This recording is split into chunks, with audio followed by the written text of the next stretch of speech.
California के Los Angeles के जंगलों में लगी आग ने भीषण तबाही मचाई है।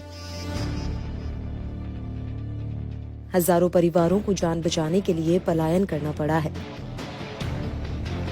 आग ने सैकड़ों घरों को राख में बदल दिया। बीमा कंपनियों के लिए भी मुश्किल हो गई है, क्योंकि उन्हें अरबों डॉलर का क्लेम देना पड़ेगा।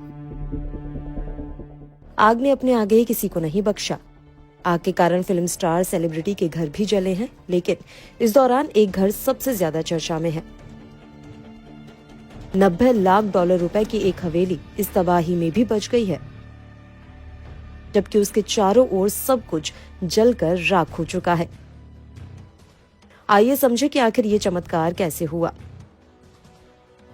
न्यूयॉर्क पोस्ट की रिपोर्ट के मुताबिक इस घर के मालिक 64 साल के retired waste management executive David Steiner है। ये घर मालिबू में है। जब उन्हें पता चला कि उनका घर इस आग में बच गया है, तो उन्हें अपनी आंखों पर विश्वास नहीं हुआ।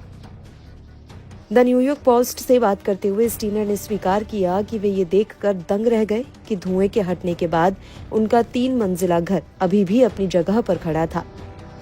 स्टीनर को एक स्थानीय ठेकेदार ने वीडियो भेजा था, जिसमें उनके घर के करीब आग की लपटें और धुआं दिखाई दे रहा था। इस वीडियो को देखकर उन्हें आशंका थी कि उनका घर भी खाक हो जाएगा। आग के कारण 10,000 से ज्यादा संरचनाएं नष्ट हो गईं। अंततः जब लपटें शांत हुई तो स्टीनर की हवेली करोड़ की कीमत वाले घरों की राख के बीच खड़ी थी। इसके बाद वे लगातार उन्हें लोगों से मैसेज मिलने लगे और उनका घर खबरों में छा गया। तबाही के बीच भी उनके घर को कुछ नहीं हुआ, जिसकी तस्वीरें देखते ही देखते सोशल मीडिया पर छा गई। स्टीनर ने कहा कि ये किसी चमत्कार से कम नहीं है। उन्होंने कहा कि एक बुरे वक्त में इस खबर को सुनकर उनके चेहरे पर स्माइल थी। उनके मुताबिक उनकी प्रॉपर्टी के बचने का कारण बेहद मजबूत निर्माण है। इसे भूकंप से बचने के लिए बनाया गया था और शायद यही कारण है कि इस वजह से ये बिल्डिंग बची रही। अपनी प्रॉपर्टी को लेकर उन्होंने कहा कि इसमें फायर प्रूफ छत के साथ प्लास्टर और पत्थर है। उन्होंने ये भी बताया कि संरचना को पाइलिंग के जरिए सपोर्ट दिया गया है, जो जमीन में 50 फीट की गहराई तक गई है। ये समुद्र से टकराने वाली शक्तिशाली लहरों को स्थिर करती है। स्टीनर ने माना कि उन्होंने कभी नहीं सोचा था कि जंगल की आग उनके लिए खतरनाक हो सकती है।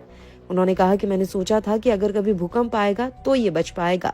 स्टीनर ने अपना घर बचने के बावजूद उन लोगों के प्रति सहानुभूति जताई जिन्हें ज्यादा नुकसान हुआ।